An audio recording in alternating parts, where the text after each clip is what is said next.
Hello,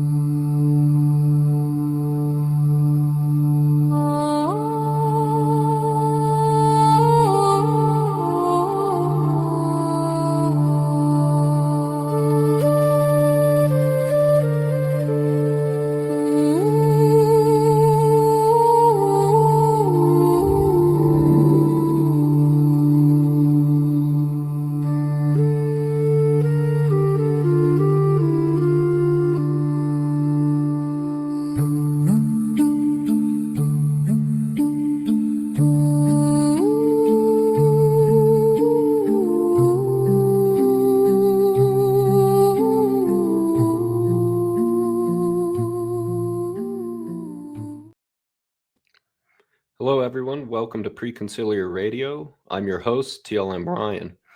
Today, we're going to be talking about the impending collapse of the Post Vatican II Church. This is a topic which I have researched the most. It is perhaps the only unique contribution I have made to the Catholic content sphere, but it is something that I have researched heavily. I have given interviews on various podcasts about this topic. I've even debated it on Avoiding Babylon.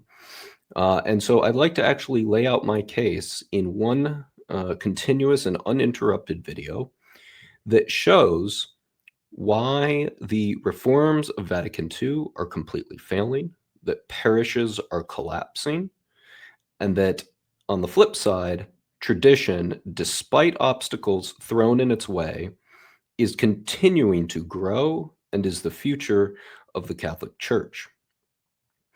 If you like this video, please subscribe, and most importantly, share it with people who might be curious about what the future of the Catholic Church will be and what it's going to look like, particularly in America, within the next 10 to 20 years. These were the constraints that I put upon myself when I actually started doing this research. I think it's a good case study because while America is a Western country where Catholicism in the West is showing signs of decline, the conservative nature of Americans can give a nice counterbalance to help modestly project into the future. So with that said, we're going to talk about what the statistics are showing. And if you think they're bad, I'm going to show you why they're even worse. But at the end, we are going to show where the silver lining is, and that's actually with tradition, whether it's the traditional Mass, the traditional sacraments, traditional priestly orders, etc. So it's not all going to be doom and gloom. I actually view this as a positive. But when we talk about the mainstream church or the church after the Second Vatican Council, things are going to look very bleak. In fact, that's why I wanted to make this video. That's why I've had debates with people. That's why I've gone on various individuals' podcasts to talk about it, because I don't think most Catholics understand how bad things are. There's two components to why things are bad. The first is the impending aging and inevitable death of a certain demographic, which we call the baby boomers. Baby boomers are aging, and they are beginning to crest over average life expectancy. When baby boomers pass on, a lot of the donations that they give to parishes will cease to come in. That's aspect number one. Now, from when I originally started debating this and giving interviews, I really only focused on baby boomers. I do have an update to that. I actually am going to look into another generation that I forgot to include in my original analysis. So we're going to look at the generation before baby boomers, called the silent generation or the forgotten generation, because they're still alive and they're still contributing to parishes. So that's the first part of this, are the I wouldn't want to call them the aged generations, but that, the older generations who have money, but are declining in health and will eventually be passing on to their eternal reward. So that's one aspect of it. The other aspect of it is kind of what I call the reload cycle. What do you have next in the chamber? As one generation passes on, the next generation takes up the mantle. How well has the Catholic Church reloaded for the future after the Second Vatican Council? These are going to be the main pillars, the two main pillars of my case here and what I present, which will show that not only are things declining rapidly, but that the reload generations, the generations to come up and fill the shoes of the silent generation and the baby boomers, is severely lacking in the mainstream church, but it is strong in the traditional sectors of the church. So let's start with the baby boomers. Why am I going to start with the baby boomers? Well, basically because when this entire idea of mine began, it revolved around the baby boomers. Because of this, Pope Leo himself is a baby boomer, a young one. I believe he's 69, almost 70. And it was actually Kennedy Hall who made the observation that this will be a sad irony that Pope Leo, as the first baby boomer pope, will oversee the death of his generation, God willing, he lives a long life, and have to face the demographic, the absolutely catastrophic demographic consequences of his own generation passing on and leaving parishes in the lurch. So baby boomers are going to be key. There's a few reasons for that. One is that baby boomers are very wealthy, and they're also immensely large, particularly in America, but particularly in the Catholic Church, those still attending church. Because when we talk about different generations and, different financial contributions to various parishes, what's really going to be key is if these generations are actually at Mass and donating, because that's what keeps the lights on. So let's start with baby boomers. I started looking into what the demographic health of baby boomers are, when we can expect them to start passing on, how quickly that will occur, and just generally what percentage do they make up of, Novus Ordo new Mass attending Catholics. So I've got a lot of stats written down here. I'm not going to bore you with them all, but I'd like to actually go over them at least verbally. So I did an initial calculation by taking the percent of baby boomers who die in America every year and figuring out what percent of those are Catholic. Okay. And I'm not going to give you all the major numbers. I'll get down to what really matters. And what really matters is on average, how many boomers per parish are passing on each year, thus ceasing their financial contributions. And the way I calculated this, I was very generous to an optimistic side, being, how should I describe the optimistic side? The optimistic side would say, well, there's a bunch of baby boomers that are dying, but not all of them attended Mass anyway, so you can't count that. So I didn't. I actually only counted those boomers who attend Mass religiously, meaning every week. Why did I do that? Well, mostly because if you're attending Mass every week, you're more inclined to donate to a parish. You take it more seriously. So that was the easiest category in which I could define that. So anyways, enough of that. What did I find? I found that on average per parish, 14 baby boomers who attend Mass weekly will die each year, starting now. I divided that number, 14, by 2, just to be generous to the more optimistic side, and to assume that that's a household, right? So that's 7 households will cease to give each year. Now, again, that's an average. Obviously, a wife can die before a husband and vice versa. But we're talking gross averages because the baby boomers, the older ones, are starting to pass away en masse. This number will skyrocket as time goes on. In the next 5 to 10 years, those death rates will pick up. The reason for that is more boomers will move into an older category, and the older you are, the higher risk you have of death from just natural old age causes. So this is the best case scenario. I've been very generous with the numbers, and we are just now starting to see baby boomers reach the age of mortality. Okay, so what does that mean? If you have 7 households that per parish that cease to give each year, what does the church look like in just 5 years? That means that a parish will lose 35, again, on average, 35 financially contributing households in 5 years. That is insanely high. That's also insanely difficult to overcome. Some parishes are very large. Some parishes are very young. They skew demographically young. But on average, in 5 years, each parish will have to contend with 35 households who cease to give.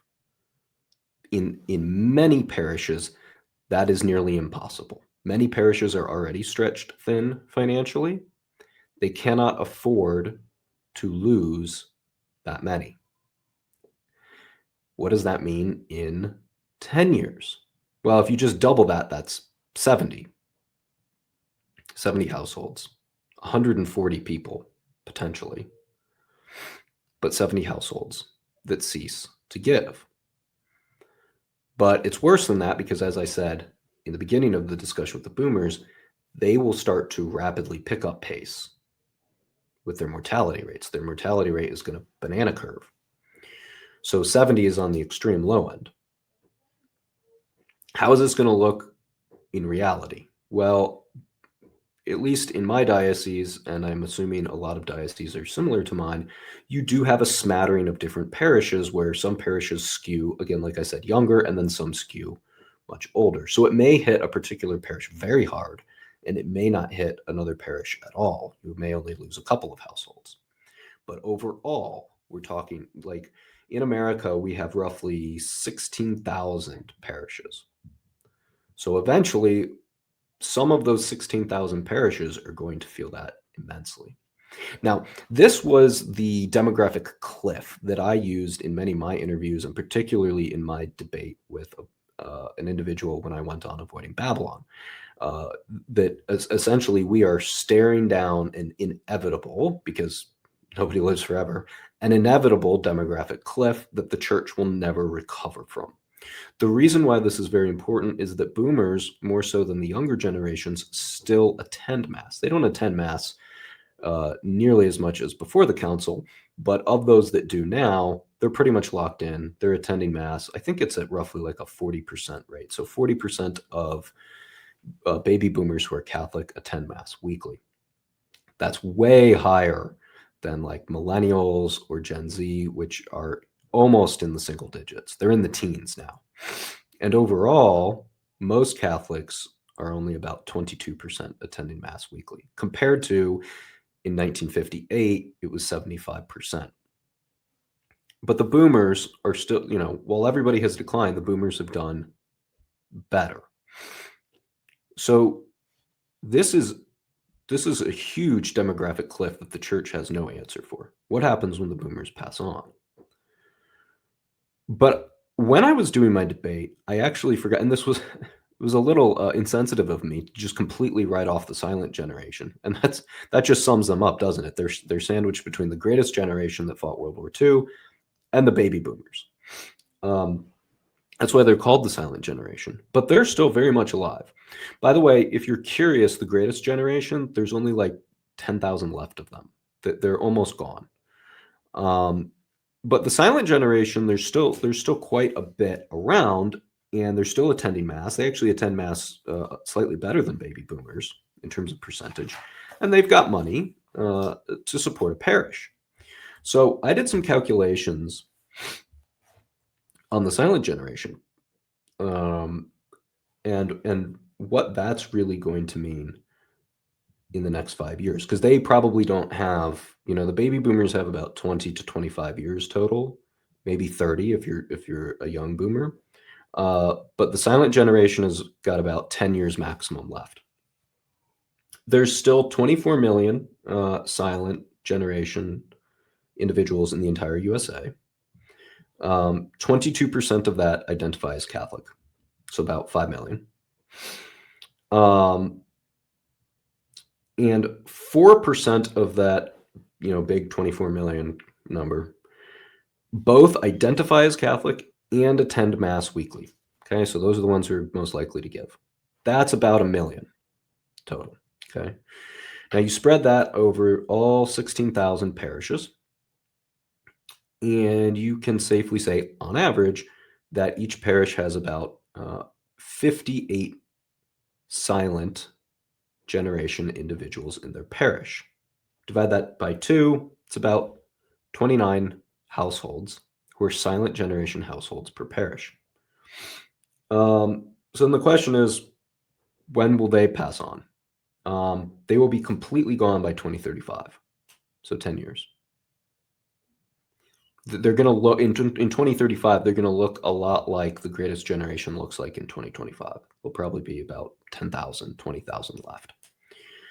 So you have to account in for all of those households that are going to be gone as well. So let's add up the boomers and the silent generation, and let's project just 10 years into the future. Okay. So that means that best case scenario, on average, a parish will lose, let's see, 22 plus 70. Let's round up just a touch, just because we know the boomers will begin to die in larger numbers. That's about 100 households per parish on average that will cease to be attending and giving due to mortality and death. The Catholic Church today skews immensely aged. Its attendees, I think on average, are almost all north of, the number I read was something like 48 years old. Some churches, some denominations, some religions are skewed very young. The Catholic Church, post-council, does not skew normal, meaning it's hyper-represented by older generations. Very few of the younger generations attend Mass, very few attend Mass weekly, and even fewer financially support the parishes. So what we have here in 2025 is a church that's immensely supported financially and attendance-wise by the two oldest generations. That's not a healthy place to be. And so when we look into 2035, you have to ask yourself, what parish can financially recover from losing 100 of its members in 10 years? That's average. You may have some that lose 50, you may have some that lose 25, you may have some that lose 150.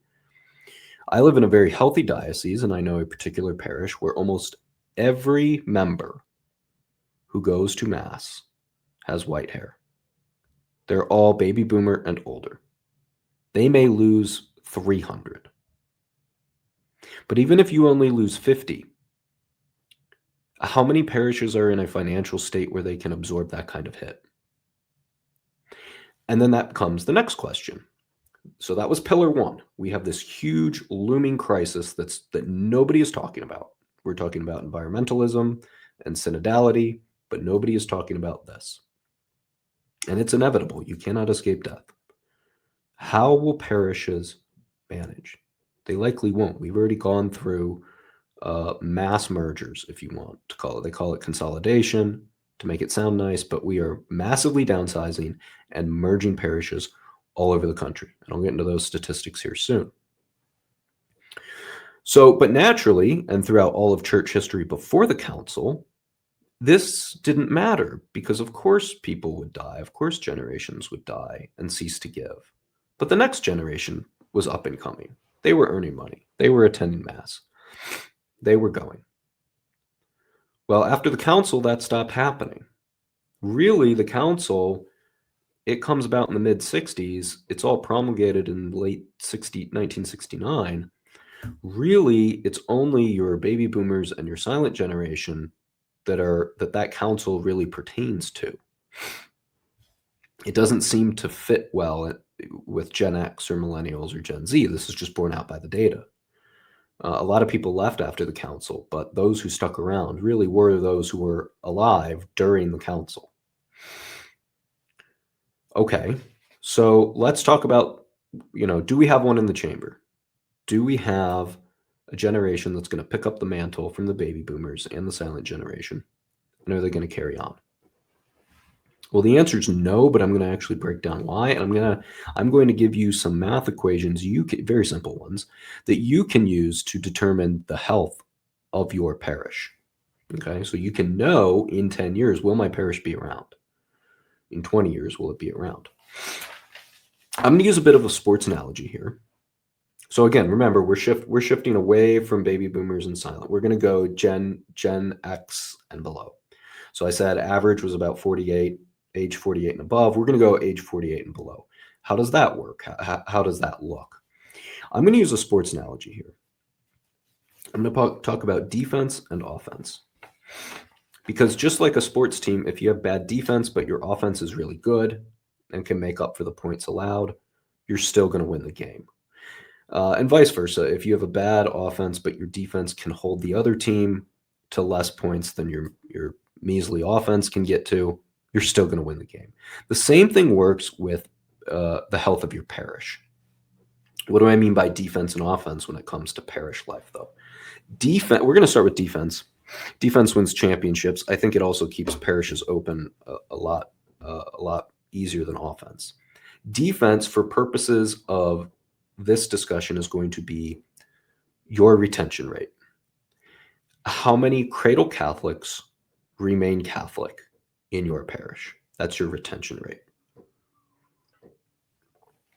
And again, this entire debate is circulating about pre-conciliar church practices and post-conciliar church practices, pre-Vatican II and post-Vatican II.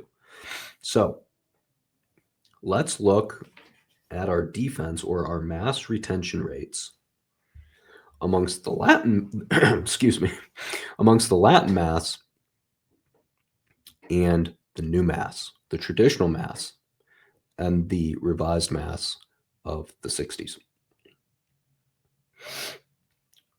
The traditional Latin Mass has a 75% retention rate, meaning if you are born and raised in the Latin Mass, there's on average a 75% chance that you will remain Catholic until you die.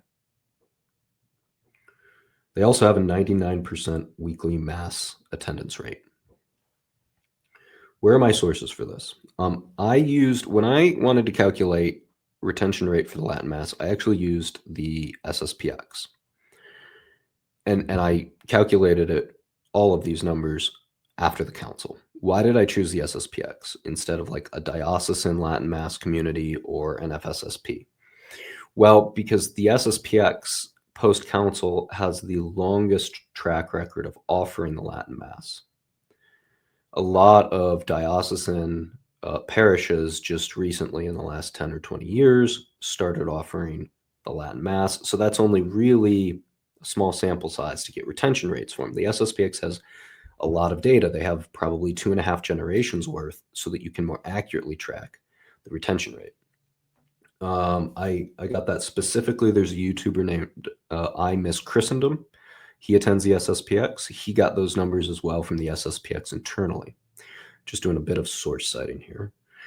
Okay, that's pretty good. Now, historically, that's not the best. Back in the Middle Ages, your retention rate would be like 99%. But for a modern world with a lot of secular influence, that's really good. Whew, what about the new Mass? So I try to be really generous here. And I didn't calculate for everybody who identifies as Catholic, because a lot of us know people who just whisk their baby off to baptism That child is technically Catholic. They're recorded as Catholic, and then they never go again. So I didn't want to do that, although I could have, and that would have made the statistics look even worse. I wanted to be super generous, just like I was with the baby boomers and silent generation. So what I did was I calculated the retention rate for families who attend the new Mass and attend the new Mass weekly. So these are your most devout Novus Ordo attending Catholics. That retention rate was only 30%. That's really bad, meaning less than half of your children, if you attend the new Mass, will remain Catholic into adulthood. This this has been declining. So I'll give you an example. In the 2000s, that number was about 50%. So half of your children would leave. And it's only getting worse. By 2019, it was to 33%. In 2022, it dipped heavily, probably due to COVID, into the mid-20s. It's restabilized in 2025 to about 32%. So I think roughly a 30% retention rate for the new Mass. So if you go to the traditional Latin Mass, you are more than doubling your children's chances of remaining Catholic. That's your defensive numbers. That's your retention numbers. All right, let's go to offense. What do I mean by offense when it comes to parish life? That's the average amount of children per married woman. Because if you want to grow your parish organically, meaning not through conversions, you need to produce Catholics and then ensure that they remain Catholic, because those are the only people who will continue to contribute and keep the lights on through those contributions.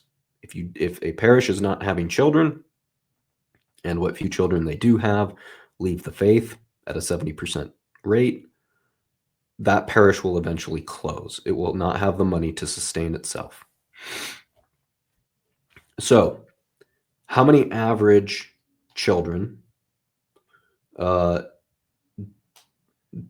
married women who attend the Latin Mass have? And this, again, I'll cite my source. This comes from a priest in the New England region. I'll keep him anonymous because I don't know if he wants to be named by this, but I do want to give him anonymous credit, if you will, who conducted a massive research project that, like Pew Research said would cost them $100,000. He did it all for free. He had a very large sample size, probably some of the best statistical accuracy rates outside of a professional organization, or on par with a professional organization that you can find. He calculated everything from average percent donated to average number of children to belief in core dogmas, albeit controversial dogmas. And he saw how did people who attended the new Mass differ from those who attended the old Mass or the old rites before the council. So he found that women who are attending the traditional Mass have on average 3.6 children. That's historically a touch low. Right before the council, it was around 5.5. This makes a bit of sense because a lot of Latin Mass attending Catholics are either converts or they're just coming back into the faith. So, they're a little older. They may be past childbearing years, or they may have contracepted in their 20s, but are now trying to start families in their 30s. So then they're just not going to have as many children as, say, I was raised, cradle Catholic. I believe in the core dogmas. I've never contracepted. I got married at 23 and had children into my early 40s. That's probably why 3.6 is that number. But it doesn't matter. The only question you have to ask, and this is how you can calculate if your parish is going to survive or not, is if you cover the spread, not the spread, but if you win the game in sports terms. Does your offense produce enough to make up for the defense? So the way you do that is you take the replacement rate, which is 2.1, okay, and you just divide it by your retention rate. So 2.1 divided by 0.75 for a Latin Mass, because 0.75 is 75%. That's your retention rate for the Latin Mass. So if you have a 75% retention rate, what is the average amount of children you need just to keep even? Meaning you're not growing, but you're not shrinking. The math comes out to 2.8 children if you have that retention rate, if you go to a Latin Mass. Well, then what does the Latin Mass offense produce? 3.6 children. So the Latin Mass is growing, and we're going to get into how we know that that's true. Let's look at the new Mass. Okay? And I'm going to give you a whole array of different numbers that you can play around with. But all you have to do is do 2.1 divided by your retention rate. So let's start with the 30% that I cited. This was the best case scenario, mind you. 2.1 divided by 30% means that just to keep even, just to not shrink, the average woman attending a new Mass parish needs to have 6.5 children on average. So if you want to know if these new Mass parishes are going to stay around, you just have to go to one and look around and see if you think the average family size is 6 or 7 children. Absolutely not. What that would mean, again, if you think that the new Mass parishes are going to stay around and that they're not going to shrink and they're not going to close up shop, what that would mean is that not only do people who attend the Novus Ordo need to have more children than those who attend the Latin Mass, they need to have twice as many. That is not happening. Nobody in their right mind can look around at the state of the church and say that that is the case. It is not the case. The Novus Ordo is in deep, deep, deep trouble. Because again, we've already talked about the boomers and the silents. They're beyond reproductive years. They're not going to have any more children. They are simply a demographic that will cease to exist eventually. So even if you gave them an immortality pill and they never died, the Novus Ordo parishes would still close because all the other generations that can still have children don't, and they don't have them at the rate to cover for the abysmal retention rate in the new Mass. Maybe you think I'm exaggerating. I mean, I gave you best case scenario. Maybe you think 30% is too low. Maybe you think 40% of people raised in the new Mass remain Catholic. What's that number come out to? That means the average woman needs to have 5 children. I don't see that in Novus Ordo parishes. What if you think it's 50%? The average woman needs to have 4 children. I, again, don't see that. And I travel. When I travel, sometimes I have to go to the new Mass, and I pay attention. After Mass, I look around. It's pretty much what the survey from that priest, that anonymous priest, said, which was the average is 2.3. And by the way, he and I have had conversations, and he's said that the number is shrinking. He keeps up with the data because data shifts, and he has data in Europe that shows it's like 1.4, and post-COVID in America, it's like 1.9.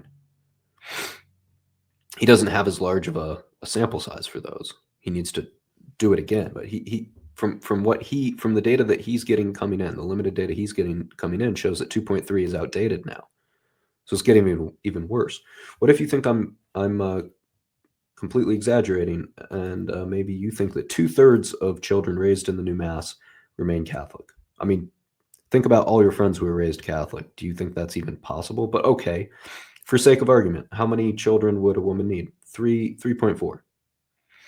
So anywhere from 3 to 4 on average. On average, if the new Mass had the same retention rate as the Latin Mass, 75%, they would need to have 2.8 children on average, which is still 0.5 more than they're actually having. There's no it's a mathematical certainty that the reforms of Vatican II are failing and that parishes are closing. Parishes are not healthy. Okay, so there's your defense, there's your offense for the generations in reproductive years. Okay. So you might think all of these statistics are completely bunk, that I'm just making all of this up.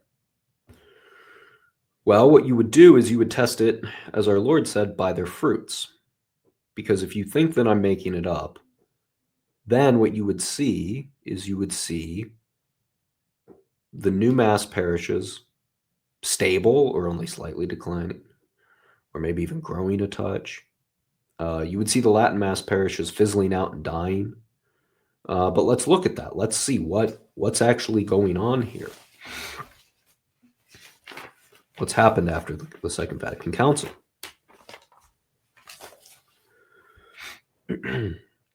So, in general, since 1990, we have lost in America. Again, I focused on America for this. I do have statistics for other countries. They're not good. Europe is terrible. Latin America is actually worse than America right now, which is sad because America is a historically Protestant country and Latin America is historically Catholic. Africa, after the council, they really plateaued. They did not show the growth they did in the pre-conciliar world. But again, I'm just focusing on America because I think it's a good use case. So since 1990, we have lost 3,000 parishes.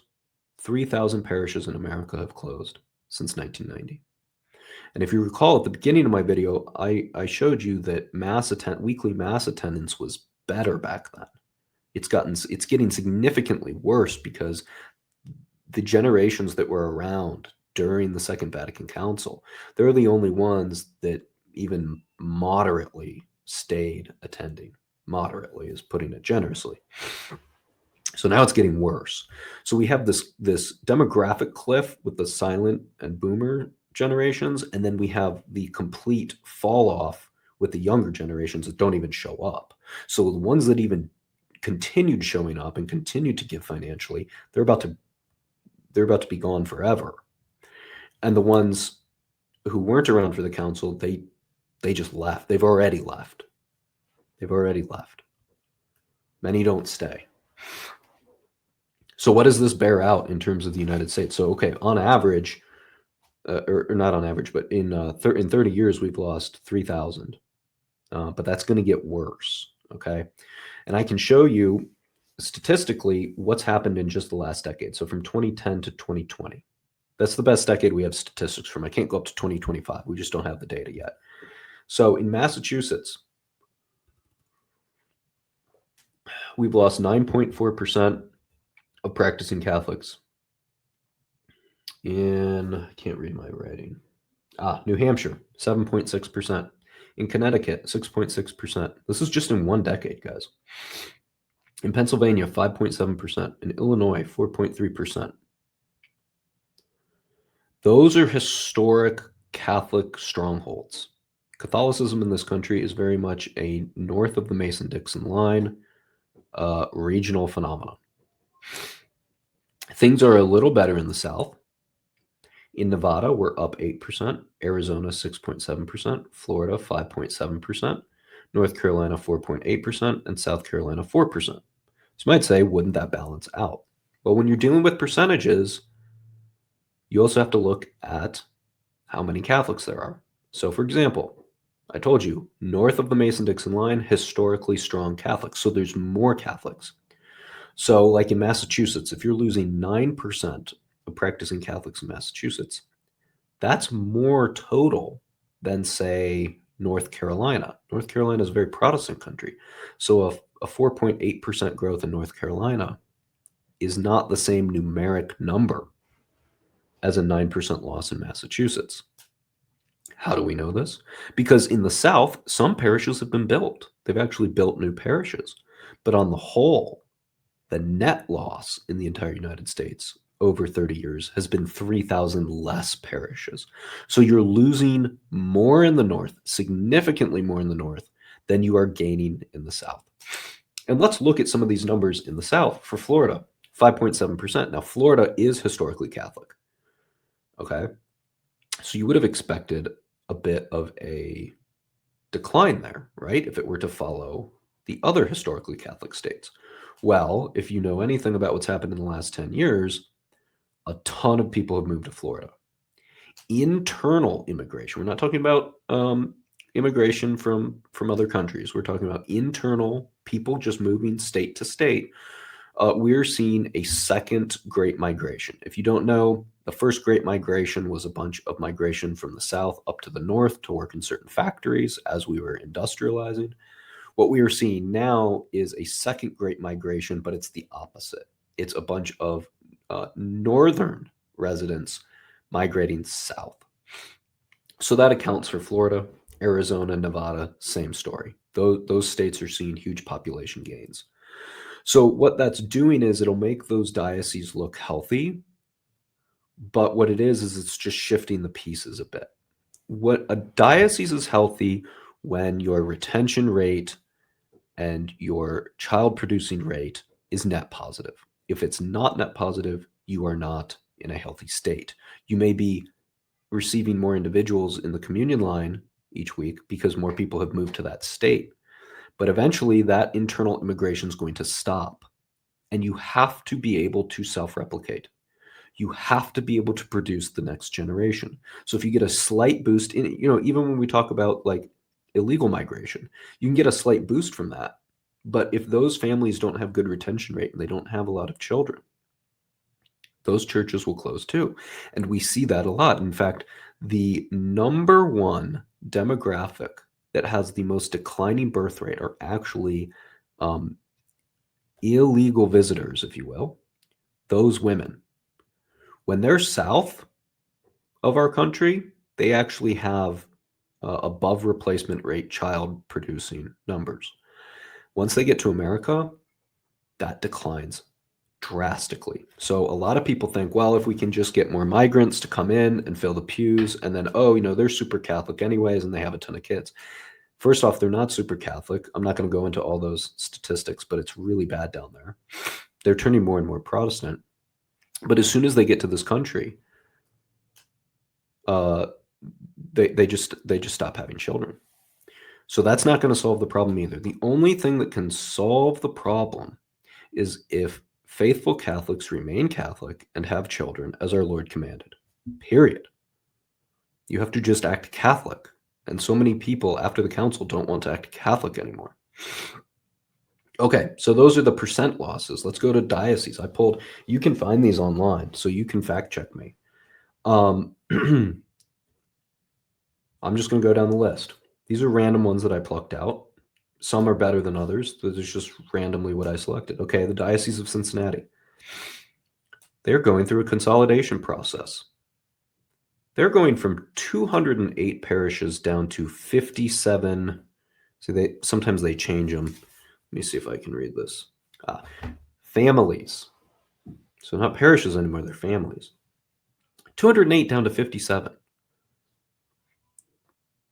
You can chalk that up to some of the 3,000 parishes that have closed. Oh, and these numbers, by the way, these are from 2004 to 2024, so 20-year span. What about Peoria? That's in Illinois. 156 parishes down to 75. That's over half. They've lost half. In 20 years, they've lost half. Seattle's famous for this. They made national headlines for losing half. 136 parishes, now they're down to 60. Sioux City, 74 parishes to 34 parishes. Albany, 33 will close. Again, the way the statistics were given to me on this website sometimes differed. So I calculate that the Diocese of Albany is going to lose 20% of their parishes in 20 years. Or they have. Allentown, 150, the Diocese of Allentown, 151 parishes down to 104. Baltimore, this is another infamous case where they were going to lose half. They went from 61 to 30 in just 20 years. Buffalo, 160 down to 79. What did I write for this one? I can't read that. I think this is the Diocese of Camden. 124 down to 66. Again, half. Chicago closed 110 and they demolished 57. I mean, it like what that means is they sold. So 57 were just bulldozed, which personally I'd prefer than selling. But the others, the other of the 110 that weren't demolished, they were sold, maybe to who knows, coffee shops, police departments, restaurants, secular projects. Diocese of Cleveland, they cut 52 parishes. I don't know what their total was. I actually just did a tweet, or I did a tweet. I tweeted. Do we even say that anymore? It's X now. I X'd. I still prefer Twitter by how I reference it. So I'm going to go with that. I put out a tweet advertising that I was going to do this episode. I actually took off work so I could, because I wanted to do this right. And the tweet, I quote tweeted a news story about the Archdiocese of Detroit because they are going through a massive downsizing project. They are going from 216 parishes down to 51 families. Okay. Just massive losses. Okay. Those were just some of the ones I picked. There's tons of other dioceses. A lot of them are starting to make these public. Now these were just the ones that made these public. Okay.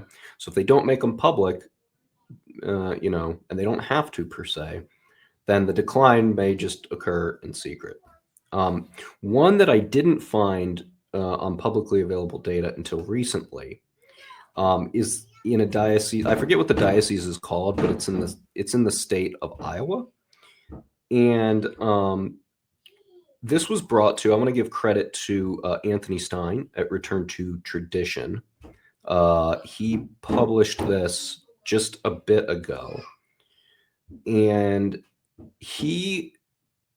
I forget what here's the numbers.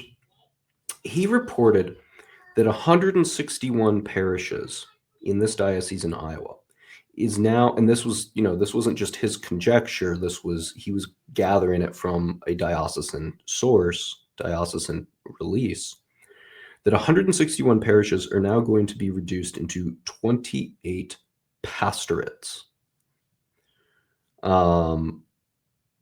That's just massive. Now, a pastorate might have like 2 dioceses, so it might not be 161 down to 28, but that's just a huge drop off. Now, what's curious about this, so I've focused almost all of my presentation based on demographics and financial stability. All of the statistics I gathered was based on the assumption that individuals who pass away eventually stop giving their money as well.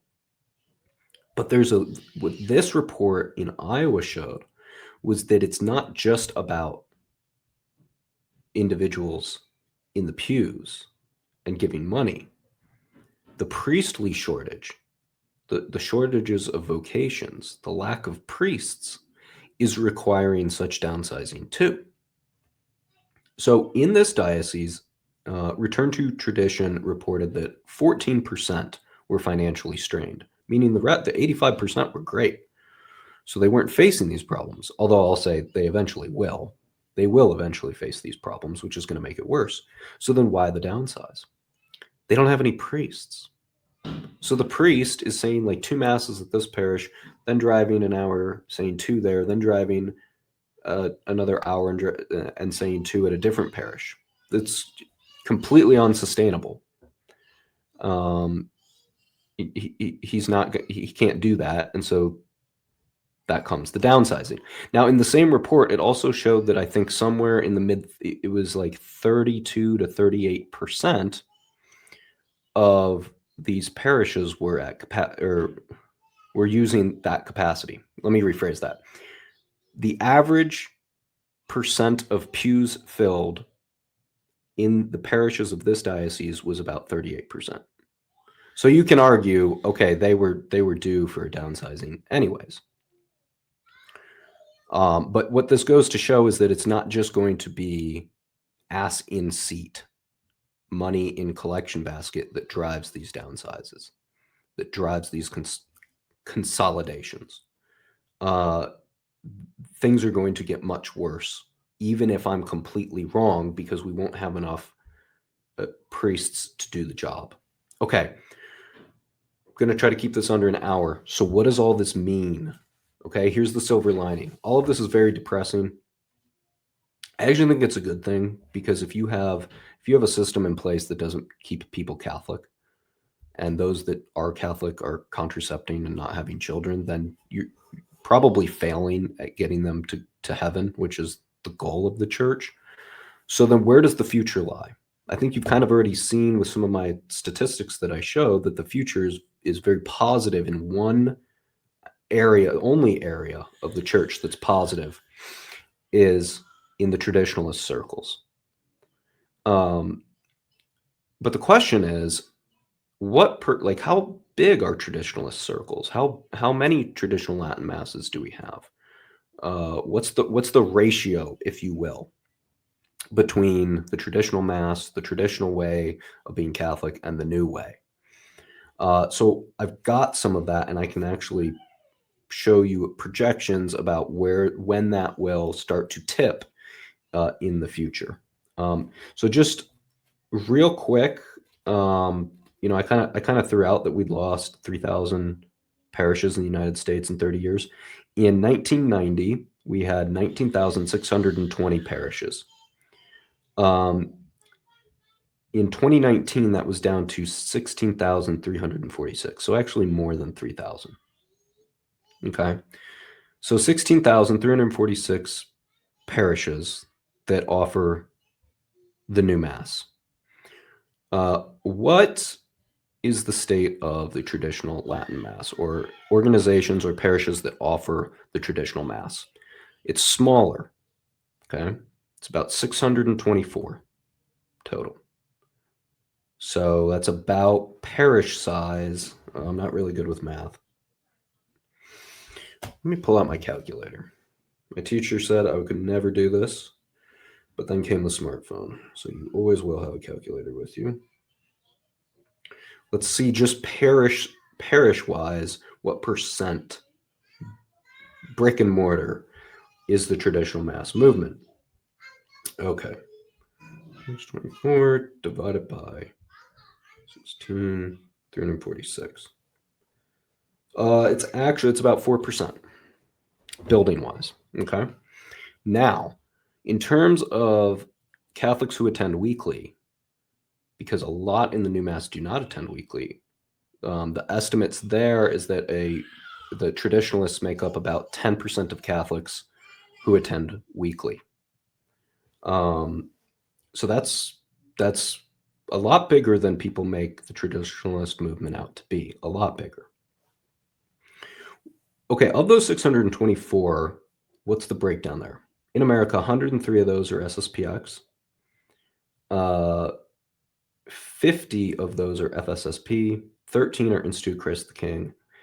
And 458 are diocesan. Now, a lot of people will say, what about Traditionis Custodes? 458 is a 200 drop from pre-Traditionis Custodes. So we used to have 658 diocesan, which would put us up around 824. So if you really want to think about it in terms of where was an organic traditionalist movement, they were up around 824. So what would that be? Let's calculate that again, because you need to know what your rate is in reality. When Rome is suppressing things, that's not always the reality.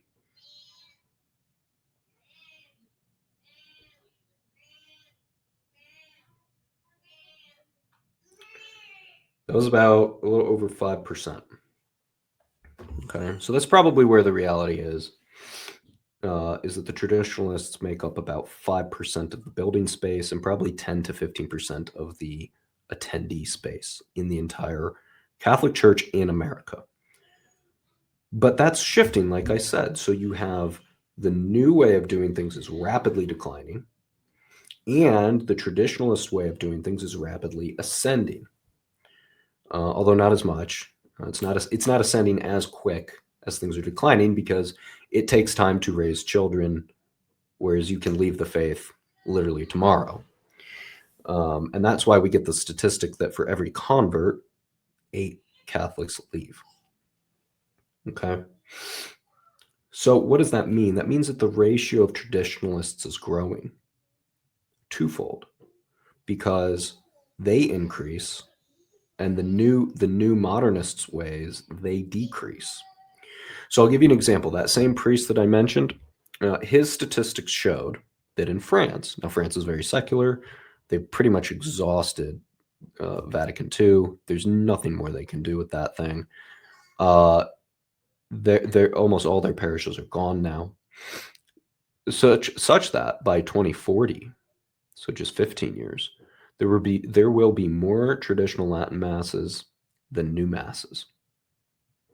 France is very traditionalist of the Catholics who remain, and they've also kind of accelerated in their decline. But they're, as Europe goes, so goes America. Okay, so I crunched some numbers as to when that would intersect for America.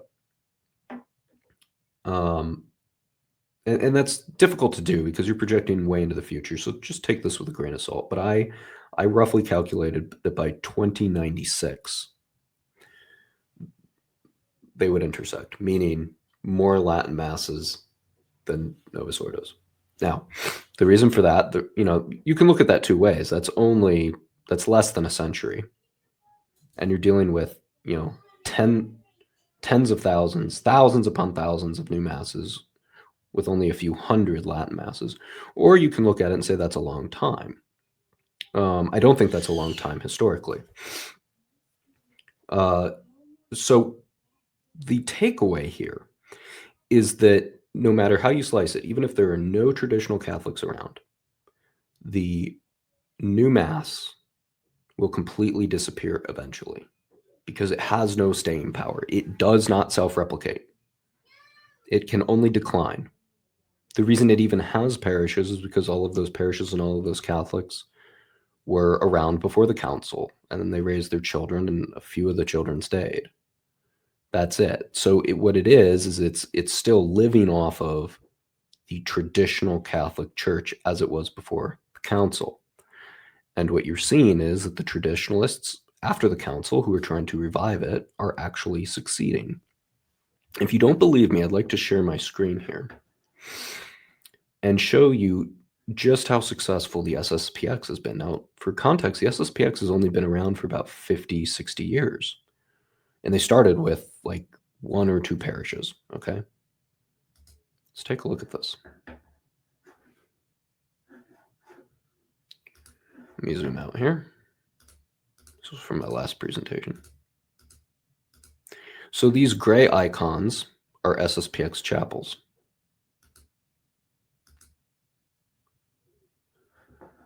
Look at how many there are.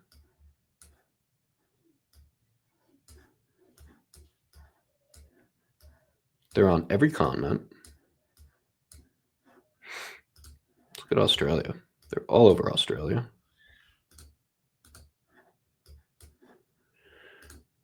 I'm having trouble getting the zoom in. Let's go to Europe.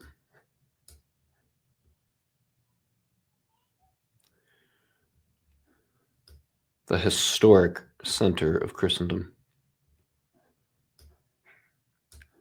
Look at all of these. Remember, they started in the early 1970s with just 2. And they are everywhere. And they're often slandered as being excommunicated, schismatic, sedevacantist, none of which they are. But because they kept to the traditional ways, they have grown this much. Let me go to Germany here, because this is actually interesting. They now outnumber the Jesuits in Germany, by the way. This is roughly Germany. This map doesn't do the best with countries, but Germany's right in here. They outnumber the Jesuits now. They're now the 5th largest organization in the entire Catholic Church. You're talking about 2,000 years of priestly orders, Dominicans, Jesuits, Benedictines, Franciscans. The SSPX, in just 60 years, has become the 5th largest. They are everywhere, all over South America, which is good. We need them. So they're all over Mexico. South America is in bad, bad shape. Look at all these. Everywhere. So, why does that matter? It shows how quickly you can grow when you do things right. And the statistics I outlined today shows how quickly things can go wrong when you don't do things right, when you don't properly offer worship to God. This is going to become undeniable. The reports out of Iowa that I covered are going to be in every diocese north of the Mason-Dixon line. It will reach Rome. Pope Leo will be made aware of it. By the year 2035, it will be absolutely catastrophic. In fact, it will be so catastrophic, as that report in Iowa showed. If you actually go to Anthony's channel and listen to that, some of the parishioners are concerned that they will not have easy access to the sacraments.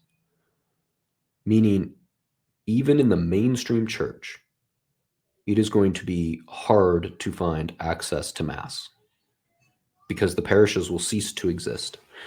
You think that your 10-minute drive to Mass is convenient and you would never go to the Latin Mass because it's 50 minutes away?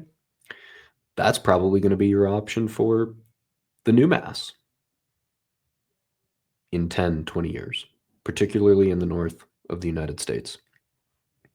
You might have to drive an hour just to go to confession. Or if you're lucky, maybe the SSPX will open something up because they're growing. Maybe bishops will stop banning the Latin Mass. And you'll have that option. But it's going to get catastrophic. And here's the only thing that, if anybody is watching, which I don't presume anybody is because it's a small channel, but my main takeaway from this is that the organizations that are growing, those who offer the traditional Mass, those who keep the old faith, they must be allowed to do their work just for the sake of saving some of these gorgeous buildings that will be, like in Chicago, demolished or worse, sold off and turned into a mosque. The traditionalists can save those things. At this current moment, many bishops and Rome are extremely hostile to tradition, and they are going to see the physical signs of the church be sold off and demolished because they refuse to alter course. They continue to sit on a sinking ship and tell us it's not sinking. I hope that this presentation shows to everybody that not only is it sinking, it's sinking way faster than anybody can anticipate, and there are 2 giant demographic millstones that are going to drag that whole ship down in 10 to 15 years. You're going to start seeing it in 5. You're going to start feeling it in 5. People are already feeling it in Iowa and in all these other places, Buffalo, Baltimore, Seattle, Chicago. Chicago has lost half of its parishes since the council. Half. How is that possible? If we do not change course, there won't be a Catholic Church. There won't be buildings left. There won't be priests. Like the Diocese of Charlotte, they had tons of seminarians, tons of priests. With the new bishop banning kneeling for communion, nobody's going to want to be a priest under that. So then you'll have parishes closing in that diocese later on in the future, not because they're financially insolvent, but because nobody wanted to be a priest under that kind of bishop. It will be very interesting to see how the hierarchy reacts, because as money dries up in parishes, parish donations, a portion of that goes to the bishop and a portion goes to Rome. And Rome is already bankrupt. They're like $70 million deficit spending. Are we going to have to sell off St. Peter's? I hope not. Eventually, it will become so undeniable, and then the battle lines will be drawn. Then the great revelation will occur. Will the bishops and the Pope actually change course, if not just to save the buildings and to save their own stipends? Or are they so ideologically captured by this council that they would rather see the church completely go under and completely disappear rather than admit they made a mistake? Will they dig in that hard ideologically? It will be very interesting to see. The optics of this will be very interesting to see. You will see Vatican II parishes closing down. You will see the cobwebs collecting. You will see the windows shuttered, boards nailed up, do not enter tape. And then in some shack around the corner, you will have traditional families kneeling on the pavement in the parking lot outside because they weren't allowed access to the larger building due to Traditionis Custodes. But they'll be there in the rain, in the snow, in the sleet. And if you don't think that journalists of both religious and secular types won't capture those images and ask Rome why, they will. Even secular journalists were shocked and somewhat lamented Traditionis Custodes. With these optics, it's just going to get even worse. And, before I close, I do want to share one thing I forgot to share, but this is a good visualization of where the church is at.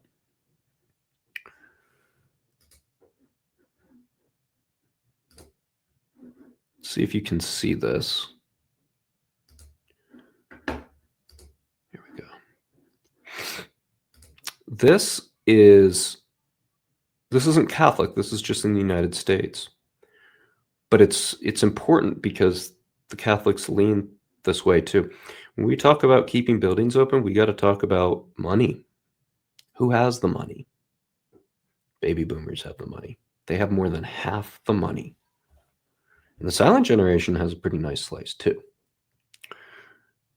If you think this is lopsided, though, consider the fact that when it comes to Catholics who attend weekly, it's even more than this. I don't have a visual for that. I didn't make it, but just imagine it would probably swallow up millennials and Gen Z too. Probably 3/4 of all parish, on average, all parish income comes from 2 generations, silent and baby boomer. It's just a good visual. Anyways, that's all I have. Again, if you liked this, please share it. I will be going on other podcasts, sharing this as well. I think I'm slightly better in interview style anyways. I don't really like talking into the camera to myself. So if you don't like this one, I've been on Avoiding Babylon. I've been on A New Crusade. I'm a little more energetic there. There's a lot more back and forth. So if you'd like to look for those episodes, go ahead and share those. Give those guys some airtime too. But this is going to be a very important topic. I think we need to start keeping in mind. It's going to shift the way the church operates, and it will shift the way traditionalists get treated, because eventually Rome is going to have to realize that traditionalism is the future, and hopefully we will start to be treated with some modicum of respect. Anyways, that's it for now. Thanks for watching. I'll catch you next time.